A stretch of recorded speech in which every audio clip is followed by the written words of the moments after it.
పొరబాటున చేజారిన తరుణం తిరిగొస్తుందా?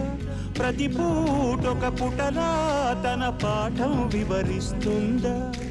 మన కోసమే తనలో తను రగిలే రవి తపనంత కనుమూసిన తరువాతనే పెను చీకటి చెబుతుందా?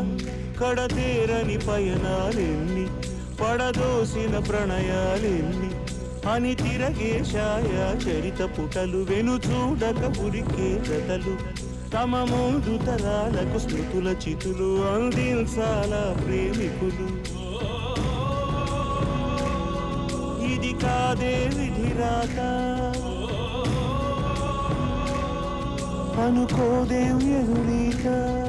10 నెలలు తనలో నిన్ను మోసిన అమ్మైనా అప్పుడో ఇప్పుడో కనని కనను